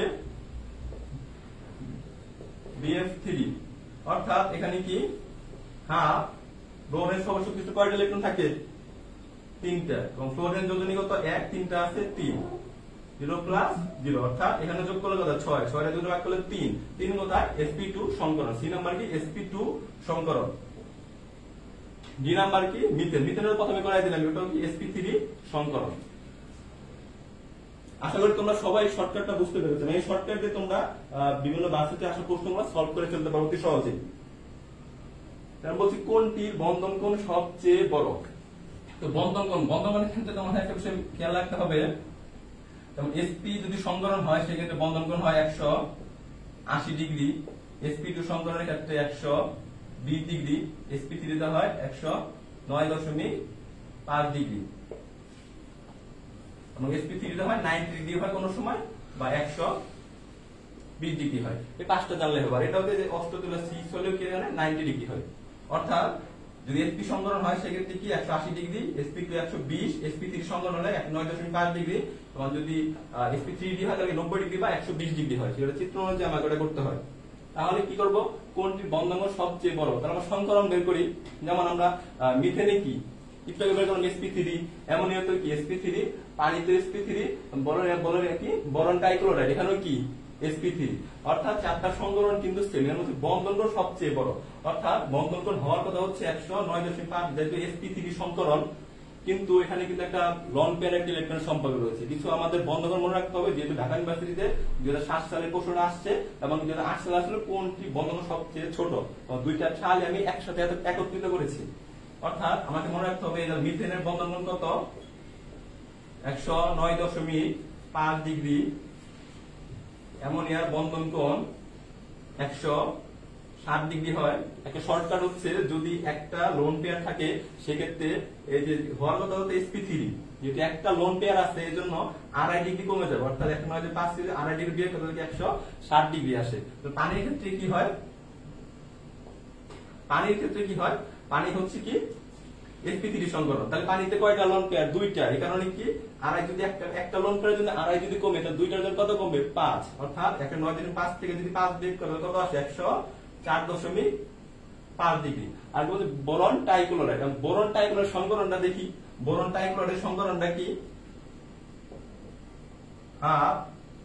কেন্দ্রীয় পরমাণুকে বোরন, বোরনের সংকরণ ইলেকট্রন 3টা, এবং এক যদি পরমাণু কয়টা 3টা, কোনো চার্জ নাই 0, অর্থাৎ 6 এর দুটো ভাগ করলে কত হয় 3, 3 কোন অরবিটালের জন্য sp2, অর্থাৎ বোরন ট্রাইক্লোরাইডের সংকরণ কি sp2, অর্থাৎ sp2 বন্ধন কোণ 120 ডিগ্রি, অর্থাৎ বলছে কোনটির বন্ধন কোণ সবচেয়ে বড়, অর্থাৎ ডি নাম্বার অ্যানসারটা কারেক্ট অ্যানসার 120 ডিগ্রি sp2 এর জন্য। আর বাকিগুলো তো sp3 এবং লোন পেয়ার বোন পেয়ার একটা সম্পর্ক রয়েছে, কিছুটা মান কমে যায়। পরের প্রশ্নটা দেখো, কোন যোগটি চতুস্তলকীয় নয়। 6 নাম্বার দেখি ভাইয়ার এই প্রশ্নে আছে, কমেন্ট করো। চতুস্তলকীয় তখনই হবে যেমন এখানে মনে রাখবা, যেমন এখানে হচ্ছে 4, 4 এ কি চতুস্তলকীয়, 3 এ কি ত্রিভুজ, 3 2 এ কি হয় মানে এটা কি হয় আকৃতিতে কেমন হয় সরল রৈখিক, মানে 2 থাকলে কি রৈখিক বা লিনিয়ার, আর 5 থাকলে কি হয় পঞ্চভুজীয় পিরামিডীয়, আর 6টা লিখি যেহেতু ষষ্ঠ ষড়ভুজীয় হয় অর্থাৎ অষ্টতলীয়, আর 7 থাকলে কি হয় পঞ্চভুজীয় দ্বিপিরামিডীয়। এটুকু মনে রাখো। কোনটি যোগটি চতুস্তলীয় নয়, অর্থাৎ sp3 সংকরণে কি চতুস্তলীয়। আমরা দেখবো যে কোনটা sp3 সংকরণ নয়, sp3 সংকরণ নয়। তাহলে এই কার্বন টেট্রাক্লোরাইডের ক্ষেত্রে আমরা শর্টকাট যদি ইউজ করি, কার্বনের কয়টা 4টা, এক যদি ক্লোরিন কয়টা চার্জ নাই 0 প্লাস 0, এখানে 8 তে ভাগ করলে 4, অর্থাৎ এটাতে sp3 সংকরণ, এটা অর্থাৎ চতুস্তলকীয়। বি নাম্বার কি অ্যামোনিয়াম প্লাস, অ্যামোনিয়াম প্লাস এর ক্ষেত্রে যদি আমরা ইউজ করে দিলে কি নাইট্রোজেনের সবচেয়ে কক্ষপথ কয়টা ইলেকট্রন রয়েছে? 5টা। একযোজী পরমাণু কয়টা? হাইড্রোজেন কয়টা? 4টা। এখানে কিন্তু কি আছে? প্লাস। ওটা বলছি ক্যাটায়ন থাকলে কি করবা? মাইনাস করবা, এক বের করবা, যেহেতু একটা চার্জ। তাহলে 5 4 9, 9 থেকে 1 গেলে 8, 8 তে যদি ভাগ করলে কত হয়? 4, 4 কোথায়? sp3, অর্থাৎ এখানে sp3 সংকরণ, এখানেও sp3 সংকরণ, অর্থাৎ এটা কি চতুস্থলকীয়। সি নাম্বার কি মিথেনিক sp3, এজন্য sp3 কি হয়? চতুস্থলকীয়। চতে 4 তে 4, 4 তে sp3 অরবিটাল, আর এটা কি হয়? চতুস্থলকীয়। কিন্তু হচ্ছে sf4, sf4 তাহলে आंसर হবে না, যেহেতু তিনটা sp3 চলে আসছে, তাহলে sf4 এর ক্ষেত্রে আমরা সংকরণটা দেখে ফেলি। তাহলে হাফ সালফারের যদি 6টা কয়টা ইলেকট্রন রয়েছে? 6টা। এবং এক যদি ফ্লোরিন কয়টা? এক ফ্লোরিনের যোজ্যতা 1 এবং ফ্লোরিন কয়টা আছে? 4টা। কোনো চার্জ নাই, 0 প্লাস 0। তাহলে 6 আর 4 যোগ করলে 10, 10 টা দিতে পারলে হয় 5। তাহলে 5 কোথায় হবে? sp3, অর্থাৎ sp3 টা কিন্তু হবে কি? পঞ্চভুজীয় পিরামিডীয়। তাহলে কোন চতুস্থলকীয় নয়, 6 এর आंसर হবে কি? ডি।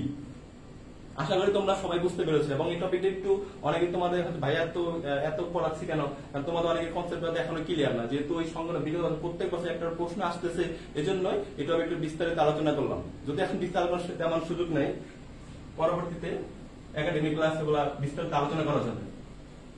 শর্টকাটে শিখার ভাই, শর্টকাটে তোমরা অনেক কিছু করে ফেলতে পারবা। তারপর অষ্টক তত্ত্ব ও মুক্তজোড় ইলেকট্রন। কি? অষ্টক তত্ত্ব ও মুক্তজোড় ইলেকট্রন সংখ্যা। এবং কি ঢাকা ইউনিভার্সিটি 20-21 প্রশ্ন আসছে, অষ্টক সম্প্রসারণ উদাহরণ কথা, অর্থাৎ কোন মৌলের সর্বশেষ 8টা ইলেকট্রন থাকলে কি অষ্টক তত্ত্বের নিয়ম মানে যে 8 এর যদি কম থাকে তাহলে কি হয়? অষ্টক কি সংকোচন, 8 এর যদি বেশি হয় তাহলে কি হয়? অষ্টক কি হয়? সম্প্রসারণ। তাহলে আমরা দেখি এই অষ্টক সম্প্রসারণ ইলেকট্রন হিসাব করা, ইলেকট্রন সংখ্যা একটা সূত্র রয়েছে, সেটা হচ্ছে ওই সেম প্রশ্ন। কেন্দ্রীয় পরমাণুর বাইরে ইলেকট্রন সংখ্যা, কেন্দ্রীয় পরমাণুর বাইরের ইলেকট্রন সংখ্যা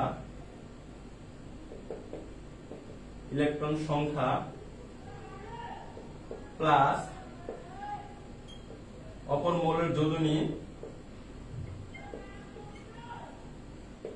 মৌলের যোজনী গুণ পরমাণু সংখ্যা।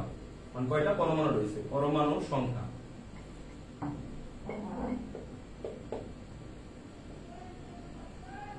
এখানে কি মাইনাস, অর্থাৎ প্লাস মাইনাস যেটা থাকে, 4 যদি থাকে।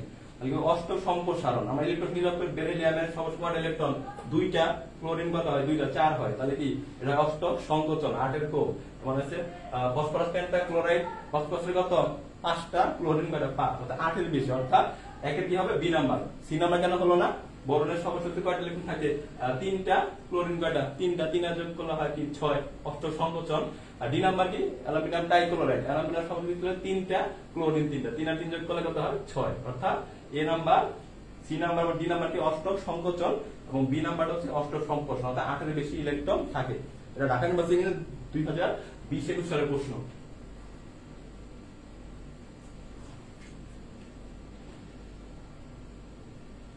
কোনটিতে অষ্টক নিয়মের ব্যতিক্রম দেখা যায়? ভাইয়ারা এই 2 নম্বর প্রশ্নের অ্যানসারটা কমেন্ট করো। কোনটি অষ্টক নিয়মের ব্যতিক্রম দেখা যায়, অর্থাৎ ইলেকট্রন সংখ্যা নির্ণয় করবা। কোনটাতে অষ্টক নিয়মের ব্যতিক্রম দেখা যায়? তার হচ্ছে বোরন। অ্যানসার কমেন্ট করতে থাকো। 2 নাম্বার বোরনের ক্ষেত্রে কি বললাম? বোরন সংখ্যক ইলেকট্রন কয়টা? 3টা।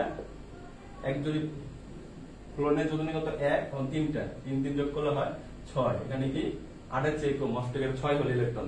পানির ক্ষেত্রে কি হয়? কেন্দ্রীয় পরমাণুর বাইরে ইলেকট্রন সংখ্যা, অক্সিজেনের কত? 6, হাইড্রোজেন কি যোজনী 1 এবং 2টা আছে, তাহলে কত হয়? 8। এটা অষ্টকীয় মানে। কার্বন ডাই অক্সাইডের ক্ষেত্রে যদি আমি দেখি, কেন্দ্রীয় কার্বন 4টা এবং কি বলছি? প্লাস অপর মৌলের যোজনী, অক্সিজেনের যোজনী কত? 2, আর অক্সিজেন কয়টা আছে? 2টা। এক্ষেত্রে 4 প্লাস 4, অর্থাৎ কার্বন ডাই অক্সাইড কি? আর এটাও কি অষ্টকীয় মানে। কিন্তু কার্বন টেট্রাক্লোরাইড এর আগে করলাম, কার্বন টেট্রাক্লোরাইড কি? কার্বনের বাইরে ইলেকট্রন কয়টা? 4টা, ক্লোরিনের যোজনী 1, ক্লোরিন কয়টা? 4টা। এখানে কিন্তু 8, অর্থাৎ B number, C number, D number অষ্টক নিয়মটা মানতেছে, কিন্তু এ নাম্বার কি? বোরন টাইক্লোরাইড অষ্টক নিয়মটা কি? মানতেছে না। Swapna Neel A number, thank you ভাইয়া। অনেক কর্মকার অমৃত এ, থ্যাংক ইউ ভাইয়া, তোমাদের আনসার সঠিক হয়েছে। পরবর্তী প্রশ্নে যে আমরা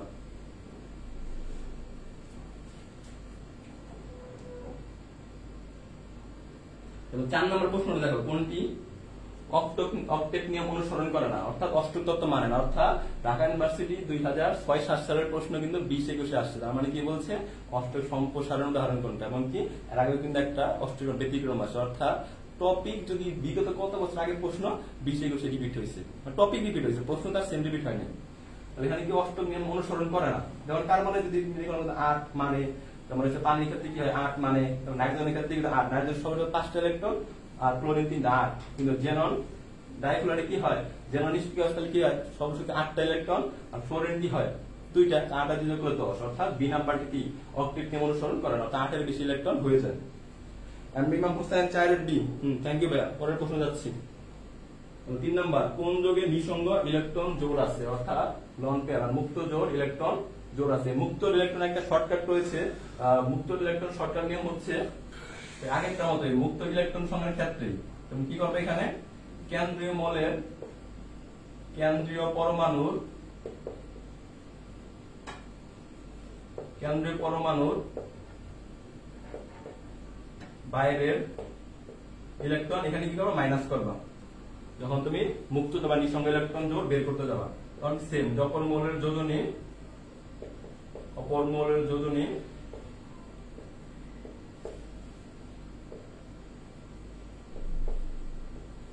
গুণ পরমাণুর সংখ্যা,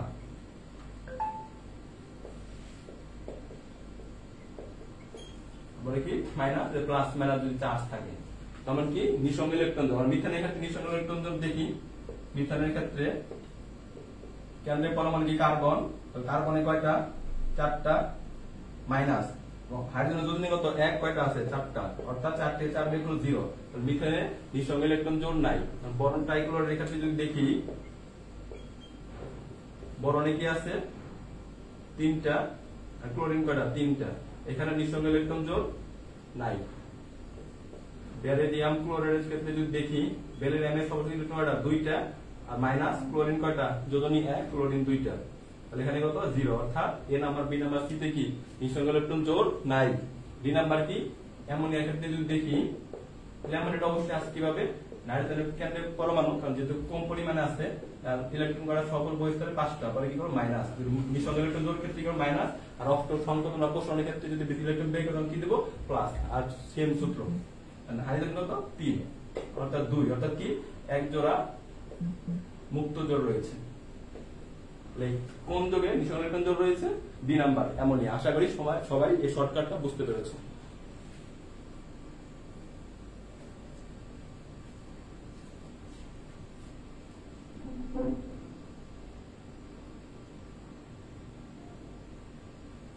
ফাজানের নীতি,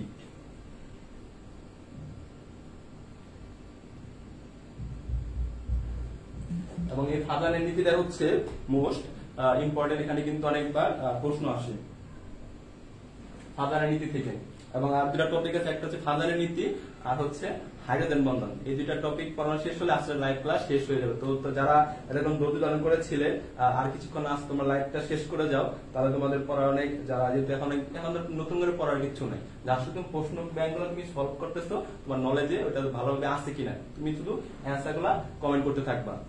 তোমার কি তুমি যদি চিন্তা করে খাতা কলম নিয়ে থাকবে এমনকি অ্যান্সার দিবা, তাহলে তুমি যদি পরীক্ষার মতো দিচ্ছ, এখানে অপশন কমেন্ট করবা, ঠিক আছে।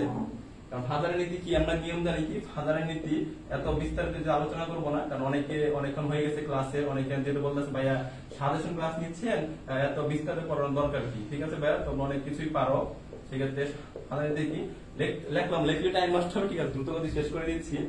ক্যাটায়নের আকার কি হবে, ছোট হবে, এমনকি অ্যানায়নের আকার কি হবে, বড়। আর যদি ক্যাটায়ন এবং অ্যানায়নের যে চার্জ যদি বেশি হয়, সেক্ষেত্রে পোলারনের মাত্রা বেশি হবে এবং সম্বন্ধ বেশি হবে। এবং যদি 3 নাম্বার হচ্ছে ডি ও এফ অরবিটাল যদি ইলেকট্রন প্রবেশ করে, সেক্ষেত্রে কি হবে, সম্বন্ধিত বৈশিষ্ট্য বা পোলারের মাত্রা কি হবে, খুব বেশি হবে। ক্যাটায়ন ও অ্যানায়ন, ক্যাটায়ন এর আকার ছোট, দ্রুত লিখে দিচ্ছি, ক্যাটায়নের আকার ছোট, অ্যানায়নের আকার বড়। অ্যানায়নের আকার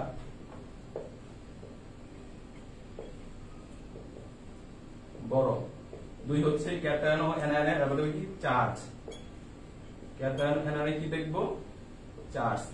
3 নাম্বার হচ্ছে দেখবো যে কি ডি ও এফ অরবিটালে ইলেকট্রন প্রবেশ করছে কিনা। সেক্ষেত্রে পোলারাইড এবং সমযোজী বৈশিষ্ট্য কি হয়, অনেক কি হয়, বেশি হয়।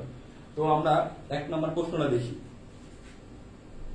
1 নাম্বার প্রশ্নটা কি বলছে, কোনটি সঠিক তাপীয় বিয়োজন কোণ। এবং এই প্রশ্নটা অনেকে ভুল করে। নাহান মাসুদি 2016-17 আসছে, কোনটি সঠিক তাপীয় বিয়োজন কোণ। অর্থাৎ আমাদের কি সমযোজী কি খুব সহজে কি তাপে কি হয়, বিয়োজিত হয়ে যায়।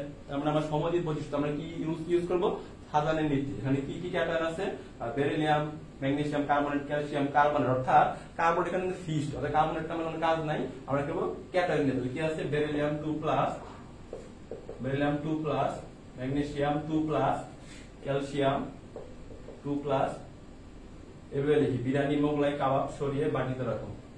বিরিয়ানি, মোগলাই, কাবাব সরিয়ে বাটিতে রাখা। অর্থাৎ beryllium, magnesium, calcium, strontium, barium, এগুলো হচ্ছে গ্রুপ 2 এর মৌল। আমরা জানি কি ক্যাটায়ন ও অ্যানায়নের আকার কি ছোট, তাহলে আমরা 1 নম্বর দেখছি ক্যাটায়ন ও অ্যানায়নের আকার ছোট। আমাদের একই পর্যায়ে বাম থেকে ডানে কি আকার হ্রাস পায়, আর উপর থেকে নিচের দিকে কি হয়, আকার কি পায়, বৃদ্ধি পায়। তাহলে আমরা ক্যাটায়নে গেলে ক্যাটায়নে কি দেখবো, ক্যাটায়নের যার আকার ছোট তার কি সমযোজী বৈশিষ্ট্য বেশি, আর যার সমযোজী বৈশিষ্ট্য বেশি হবে সে দ্রুত কি তাপে কি হয়ে যাবে, বিয়োজিত হয়ে যাবে। তাহলে ক্যাটায়নের এখানে আকার ছোট, যেহেতু উপর থেকে বৃদ্ধি পায়, আকার ছোট। বেরিলিয়ামের ক্ষেত্রে এটা ছোট, অর্থাৎ সাধারণ নীতিটা কি, ক্যাটায়নের আকার ছোট হলে কি সমযোজী বৈশিষ্ট্য এবং কি পোলারাইডের মাত্রা বেশি হবে এবং সঠিক তাপীয় বিয়োজন কোণ। এবং তাহলে কি হবে, আগে বেরিলিয়াম হবে, কারণ বেরিলিয়ামের আকার ছোট। সমযোজী বৈশিষ্ট্য তাহলে কি আগে হবে বেরিলিয়াম 2+, তারপরে কি ম্যাগনেসিয়াম 2+, তারপরে ক্যালসিয়াম 2+, স্ট্রনশিয়াম 2+, বেরিয়াম 2+। অর্থাৎ এটা হচ্ছে পোলারাইড বা সমযোজী বৈশিষ্ট্যের ক্রম। আর সমযোজী বৈশিষ্ট্য কি, সমযোজী যৌগের বৈশিষ্ট্যটা কি খুব দ্রুত কি হয়ে যায়, বিয়োজিত হয়ে যায়। সুতরাং একের আনসারটা কি হবে, এ নাম্বার। বেরিলিয়াম কার্বন আগে দ্রুত তাপে বিয়োজিত হবে, তারপর ম্যাগনেসিয়াম কার্বনেট, তারপর ক্যালসিয়াম কার্বনেট, তারপর স্ট্রনশিয়াম কার্বনেট, 2 নম্বর হচ্ছে বেরিয়াম কার্বনেট। এই প্রশ্ন অনেক ইম্পর্টেন্ট, এই প্রশ্ন অনেকে কিন্তু ভুল করে ফেলতে পারো, এটা ভালোভাবে দেখে নিও।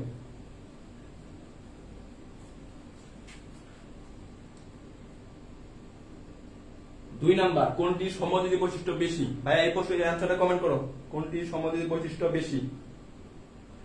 স্বপ্ননীল হাজার নীতিটা লিখে দিয়েছো, থ্যাংক ইউ ভাইয়া। তুমি ছেলে না মেয়ে তা তো জানি না, স্বপ্ননীল লিখে রেখেছো। কোনটি সমযোজী বৈশিষ্ট্য বেশি, তাহলে কি silver fluoride, silver chloride, silver bromide, silver iodide. অর্থাৎ এই যে সিলভার কিন্তু ক্যাটায়ন কিন্তু সেম, আমরা কাজ কি করব, অ্যানোয়ন নিয়ে ক্লোরিন, ব্রোমিন, আয়োডিন। অর্থাৎ এই গ্রুপ 17 আমরা জানি কি উপর থেকে নিচের দিকে কি হয়, আকার কি পায়, বৃদ্ধি পায়। আর আমার কাজ কি, ক্যাটায়নের আকার ছোট হবে এবং অ্যানোয়নের আকার যদি বড় হয় সেক্ষেত্রে সমযোজী বৈশিষ্ট্য বেশি। অর্থাৎ উপর থেকে নিচের দিকে অ্যানোয়নের আকার বৃদ্ধি পায়, তাহলে কি কার সমযোজী বৈশিষ্ট্য সবচেয়ে বেশি হবে, আয়োডিনের। তারপরে কি বোরন, কি ব্রোমাইড, ক্লোরাইড, তারপরে কি ফ্লোরাইড। ঠিক আছে, এমডি ইমাম হোসেন কি 2 এর ডি, জি ভাইয়া। সিলভার আয়োডাইডের সমযোজী বৈশিষ্ট্য সবচেয়ে বেশি, যেহেতু আমরা অ্যানোয়নের আকার যার বড় তার কি সমযোজী বৈশিষ্ট্য পোলারাইডের মাত্রা সবচেয়ে কি বেশি। এখানে আয়োডিনের আকার সবচেয়ে বড়, কেননা উপর থেকে নিচের দিকে আকার বৃদ্ধি পায়।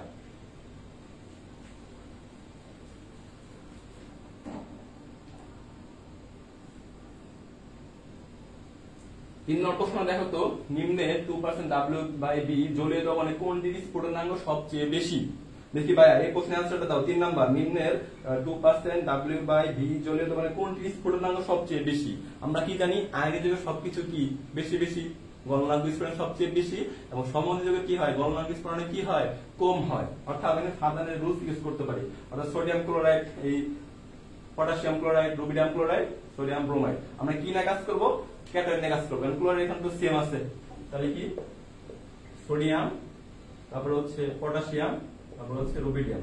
আমরা থেকে লিনাকে রুবি, অর্থাৎ একই গ্রুপের উপর থেকে নিচের দিকে কি পায়, আকার কি পায়, বৃদ্ধি পায়। আর ক্যাটায়নের আকার কি হওয়া লাগবে, ছোট হওয়া লাগবে, সেক্ষেত্রে সমযোজী বৈশিষ্ট্য বেশি হবে। তাহলে ক্যাটায়নের আকার সবচেয়ে কত, সোডিয়ামের সবচেয়ে ছোট, অর্থাৎ সোডিয়ামের পোলারাইড মাত্রা বা সমযোজী বৈশিষ্ট্য বেশি, তারপর পটাশিয়াম, তারপর রুবিডিয়াম। প্রশ্ন কি বলছে, কোনটির স্ফুটনাঙ্ক সবচেয়ে বেশি। তার মানে এখানে কি সমদ্বিতীয় বৈশিষ্ট্যের ক্রমক আর সমদ্বিতীয় যৌগের পোলার মাত্রা বেশি, আর বলছে কোনটা স্ফুটনাঙ্ক সবচেয়ে বেশি, তার মানে কি আমার আয়নিক যৌগ কল্পনা করতে হবে, উল্টা রিঅ্যাকশন। তাহলে কি রুবিডিয়ামের গলনাঙ্ক স্ফুটনাঙ্ক বেশি। যদি বলে পোলারের মাত্রা কোথায় বেশি, তাহলে কি বলে সোডিয়াম প্লাসে, আর যদি বলে যে স্ফুটনাঙ্ক গলনাঙ্ক স্ফুটনাঙ্ক কোথায় বেশি, রুবিডিয়ামে, কারণ এটা আয়নিক বৈশিষ্ট্য ক্রম আর এটা কি সমযোজী বৈশিষ্ট্য ক্রম। আসলে তোমরা সবাই বুঝতে পেরেছো এই প্রশ্নটা। অনেক কর্মকার আমৃত সি, থ্যাংক ইউ ভাইয়া, তোমার আনসার সঠিক হয়েছে। এই প্রশ্নটা কিন্তু অনেক ইম্পর্টেন্ট, ঢাকার মাসে 14-15টা আসছে, আমার এটা কনফিউজ করে ফেলতে পারে তোমাদের। 4 নম্বর, কোনটির গলনাঙ্ক সবচেয়ে কম? ভাই এই প্রশ্নের আনসারটা কমেন্ট করো, আর 5-10 মিনিট ক্লাস আছে ভাইয়া, যত দর্শক ছিলে আর কিছুক্ষণ লাইভ ক্লাসটা করে যাও। কোনটি গলনাঙ্ক সবচেয়ে কম? এখানে কি ক্লোরাইড ক্লোরাইড ক্লোরাইড, অর্থাৎ ক্যাটায়ন অ্যানায়ন কিন্তু সেম, আমার কি ক্যাটায়নের চার্জ নিয়ে কাজ করবে। এখানে কি হবে ম্যাগনেসিয়াম 2+, অ্যালুমিনিয়াম 3+, সিলিকন 4+, সোডিয়াম, এখানে কি হবে সোডিয়াম, এখানে কি NaCl লেখা, এটা হবে সোডিয়াম ক্লোরাইড NaCl। আর 4 নম্বর অ্যান্সারটা কি হবে কোনটি গলনাঙ্ক সবচেয়ে কম? তার মানে কি সাধারণ অ্যাপ্লাই করব, আমাদের কি ক্যাটায়নের অ্যানায়নের চার্জ যত বেশি হবে সেই যৌগটা কি হবে বেশি কি সমযোজী বৈশিষ্ট্য দিবে এবং কি হবে পোলারিন বেশি হবে। তাহলে পোলারিন কার বেশি? এটা। আর এটা কি সমযোজী যৌগ, আর সমযোজী যৌগ সবকিছু কি হয় কম কম, গলনাঙ্ক স্ফুটনাঙ্ক কম। তাহলে অ্যান্সার কি 4 সি, কোনটির গলনাঙ্ক সবচেয়ে কম। আর যদি বলতে কোনটার গলনাঙ্ক সবচেয়ে বেশি, সেক্ষেত্রে কিন্তু আয়নিক যৌগের ক্ষেত্রে আয়নিক বৈশিষ্ট্য, সেক্ষেত্রে কি হতো এই সোডিয়াম প্লাস। আর এটা চার্জ সবচেয়ে কম, এটা সমযোজী বৈশিষ্ট্য পোলারের মাত্র যেহেতু এটা কম, এটার গলনাঙ্ক স্ফুটনাঙ্ক কি হবে বেশি হবে। আশা করি তোমরা এই প্রশ্নের অ্যান্সারটা বুঝতে পেরেছো।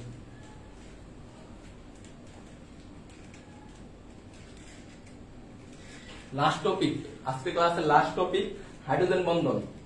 হাইড্রোজেন বন্ধন, হাইড্রোজেন বন্ধন।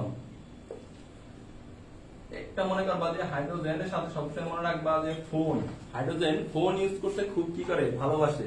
এই ফোন না কিন্তু আমরা যে ফোন যে ইউজ করি এই ফোন না, কিন্তু আমাদের ফোন স্পেলিংটা ভুল হয়েছে, কিন্তু আমরা মনে রাখার জন্য মানে সে একটু ব্যতিক্রম স্পেলিং এর কি ফোন ইউজ করতে বেশি পছন্দ করে। তাহলে এখানে যখন হাইড্রোজেনের সাথে কি আমরা লিখবো ফোন, ফোন মানে কি হাইড্রোজেন ফোনের সাথে যুক্ত হয় সেক্ষেত্রে হবে হাইড্রোজেন বন্ধন, হাইড্রোজেন অক্সিজেন যুক্ত হবে সেক্ষেত্রে হাইড্রোজেন বন্ধন, হাইড্রোজেন যদি নাইট্রোজেনের সাথে যুক্ত হয় সেক্ষেত্রে কি হবে হাইড্রোজেন বন্ধন। তাহলে জাহাঙ্গীর 17 আছে কোন যৌগে হাইড্রোজেন বন্ধন আছে? তাহলে 1 নম্বর অ্যান্সার বাইরে দেখাই দাও, মানে হাইড্রোজেনের সাথে ফ্লোরিন অক্সিজেন আর নাইট্রোজেন থাকতে হবে, অর্থাৎ ফোন থাকতে হবে। মনে রাখবা হাইড্রোজেন বন্ধন কি ফোন ইউজ করে কি এই বন্ধনটা গঠন করে। তাহলে এই নাম্বার অ্যান্সার দেখাই দাও। এই নাম্বারে কি বারিসালিসা সি, ইসরাত জাহান সি, হ্যাঁ আরো কমেন্ট করতে থাকো ভাইরা কোন যৌগে হাইড্রোজেন বন্ধন আছে। অর্থাৎ এই নাম্বার এখানে কি হাইড্রোজেনের সাথে কি যুক্ত আছে কার্বন যুক্ত, তাহলে এটা হাইড্রোজেন বন্ধন হবে না। বি নাম্বার কি হাইড্রোজেনের সাথে কি যুক্ত আছে সোডিয়াম, এখানে হাইড্রোজেন বন্ধন হবে না। আমি বলছি কি হাইড্রোজেনের সাথে ফ্লোরিন হয় অক্সিজেন, তা না হলে কি নাইট্রোজেন যুক্ত থাকতেই হবে, মানে শর্টকাটে মনে রাখার জন্য। এবং কি সি নাম্বার কি এই স্টেপ, অর্থাৎ হাইড্রোজেনের সাথে কি যুক্ত আছে ফ্লোরিন যুক্ত আছে, সুতরাং একের অ্যান্সার কি হবে সি নাম্বার। এবং অনেকে সি নাম্বার অ্যান্সার করেছে, তোমাদের সকলকে অসংখ্য ধন্যবাদ। 2 নম্বর প্রশ্নটা দেখো, কোন যৌগে হাইড্রোজেন বন্ধন ঘটে না? 2 নম্বর অ্যান্সারটা সবাই কমেন্ট করে জানিয়ে দাও। কোন যৌগে হাইড্রোজেন বন্ধন ঘটে না? তাহলে প্রথমে কি অ্যামোনিয়া, অর্থাৎ বলছি কি ফোর, হাইড্রোজেনের সাথে কি আছে নাইট্রোজেন যুক্ত আছে, তার মানে এখানে হাইড্রোজেন বন্ধন ঘটে। হাইড্রোজেনের সাথে ফ্লোরিন যুক্ত আছে, তার মানে হাইড্রোজেন বন্ধন ঘটে। ডি নাম্বার দেখো, আর সি নাম্বার মানে মিথেন। কি বলছি হাইড্রোজেনের সাথে হয়তো ফ্লোরিন থাকবে বা অক্সিজেন বা কি থাকবে নাইট্রোজেন যুক্ত থাকবে, কিন্তু এখানে হাইড্রোজেনের সাথে কি যুক্ত আছে কার্বন, এই কারণে এখানে হাইড্রোজেন বন্ধন ঘটে না। আর ডি নাম্বার কি মিথানল CH3OH, আর এখানে হাইড্রোজেন বন্ধন ঘটে, এই যে হাইড্রোজেনের সাথে কি যুক্ত আছে অক্সিজেন যুক্ত আছে, এই জন্য এ নাম্বার হাইড্রোজেন বন্ধন ঘটে, বি নাম্বারে ঘটে, ডি নাম্বারে ঘটে। এই ধরনের প্রশ্ন জাহাঙ্গীর ইউনিভার্সিটি কিন্তু খুব বেশি প্রশ্ন আসতে দেখা যায়, বা জাহাঙ্গীর ইউনিভার্সিটিতে হাইড্রোজেন বন্ধন টপিকের শর্ট সিলেবাস আছে, এরকম প্রশ্ন দিতেই পারে। ঠিক আছে, পরের প্রশ্ন বলছে কোন যৌগের স্ফুটনাঙ্ক সবচেয়ে বেশি? কোন যৌগের স্ফুটনাঙ্ক সবচেয়ে বেশি 3 নাম্বার গায়ে কমেন্ট করে দাও। যেখানে হাইড্রোজেন বন্ধন রয়েছে ওই যৌগের স্ফুটনাঙ্ক কি হয় সবচেয়ে বেশি হয়। তাহলে হাইড্রোজেন বন্ধন আমাকে শনাক্ত করতে হবে কোথায় হাইড্রোজেন বন্ধন আছে। কারণ এ নাম্বার মিথেনে কি হাইড্রোজেন বন্ধন আছে নাই, কারণ হাইড্রোজেনের সাথে কি যুক্ত আছে কার্বন, একটু আগে বললাম হাইড্রোজেন বন্ধন নাই। অ্যামোনিয়া হাইড্রোজেনের সাথে কি যুক্ত আছে, এই যে ফোনের কি যুক্ত আছে নাইট্রোজেন যুক্ত আছে, তার মানে এটা কি হাইড্রোজেন বন্ধন। এই কারণে হাইড্রোজেন বন্ধন স্ফুটনাঙ্ক সবচেয়ে কি হয় বেশি হয়। কিন্তু সি নাম্বার দেখো ফসফিন PH3 হাইড্রোজেনের সাথে ফসফরাস যুক্ত আছে, তাহলে তো হবে না। আর এটা কি হাইড্রোজেন সালফাইড, হাইড্রোজেনের সাথে কি যুক্ত আছে সালফার, তাহলে এখানে কিন্তু হাইড্রোজেন বন্ধন ঘটবে না। মেন কথা হচ্ছে হাইড্রোজেন বন্ধন কিভাবে যুক্ত হবে, ফোন ইউজ করে কি হাইড্রোজেন বন্ধন তৈরি করে ফেলে। ঠিক আছে, এটাই মনে রাখবা। 4 নাম্বার লাস্ট প্রশ্ন আজকের ক্লাসের, কোন যৌগটি সবচেয়ে বেশি শক্তিশালী হাইড্রোজেন বন্ধন গঠন করে। দেখি বাইরে ঢাকা ইউনিভার্সিটির প্রশ্ন, কোন যৌগটি সবচেয়ে শক্তিশালী হাইড্রোজেন বন্ধন গঠন করে।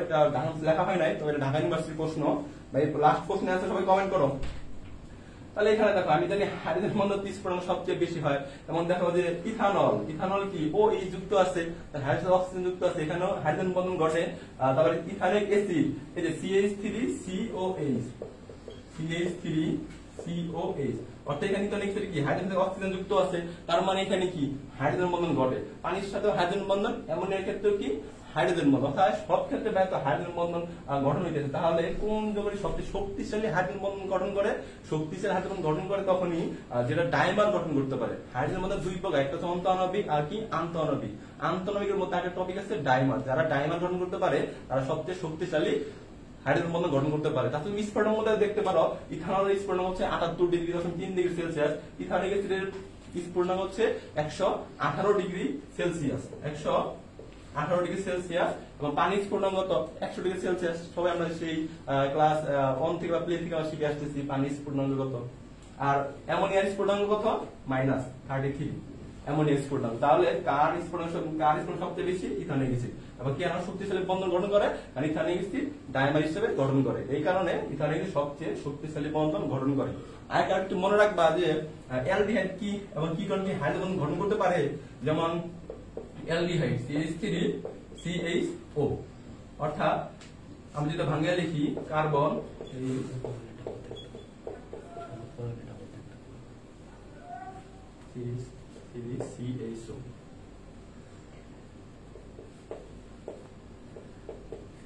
তাহলে কি CH3CHO। তাহলে আমরা দেখো আমি বলছি কি হাইড্রোজেন বন্ধন গঠন করা সত্ত্বেও কি হাইড্রোজেনের সাথে কি থাকা লাগবে ফোন, কিন্তু এই হাইড্রোজেন কার সাথে যুক্ত আছে কার্বনের সাথে যুক্ত আছে। এই কারণে অ্যালডিহাইড আর কিটোন কি করতে পারে না, হাইড্রোজেন বন্ধন গঠন করতে পারে না। কারণ কিটোনের CO মূলক, তাহলে কি হাইড্রোজেনের সাথে কি যুক্ত থাকে কার্বন যুক্ত থাকে, এই কারণে অ্যালডিহাইড এবং কিটোন কি হাইড্রোজেন বন্ধন গঠন করতে পারে না। তো আজকে এটা ছিল লাস্ট টপিক। এবং যারা তোমরা অনেকেই ধৈর্য সহকারে লাইভ ক্লাসে ছিলে, এখন অনেকে লাইভ ক্লাসে হয়েছে, অনেকে কমেন্ট করেছো বি নাম্বার 4 বি, তোমাদের সকলকে অসংখ্য ধন্যবাদ। এবং তোমরা প্রতিদিনই ক্লাসগুলো করতে থাকো, আমাদের পেজ থেকে লাইভ ক্লাসগুলো নেওয়া হবে। এবং এই চ্যাপ্টারে যে রিটেন সাজেশনগুলো রয়েছে আমি রেকর্ড করে মামুন স্কুল যে ইউটিউব চ্যানেলটা রয়েছে সেই চ্যানেলে আমি আপলোড করে দিব। তোমরা সেখান থেকে কি ধরনের রিটেন প্রশ্ন আসতে পারে সেই বিষয়গুলো আমরা আলোচনা করব। এবং এতক্ষণ যারা লাইভ ক্লাস যুক্ত ছিলে তাদের সকলকে আবার অসংখ্য ধন্যবাদ জানাই। তোমরা ভালোভাবে পড়াশোনা করো, তোমাদের টাইমটাকে কাজে লাগাও, ইনশাল্লাহ তোমরা সকলেই আল্লাহ তোমাদের সফলতা দেবে। এবং নিয়মিত তোমরা আল্লাহকে সাহায্য চাবে এবং তোমরা নামাজ পড়বে। কারণ তুমি যদি সঠিকভাবে পরিশ্রম করতে থাকো, আল্লাহকে যদি তুমি ভালোভাবে চাও, আল্লাহ তোমার যখন কি খালি হাতে ফেরত দেবে না। সবাইকে অসংখ্য ধন্যবাদ। আসসালামু আলাইকুম। ইনশাআল্লাহ পরবর্তী ক্লাসে আবার দেখা হবে।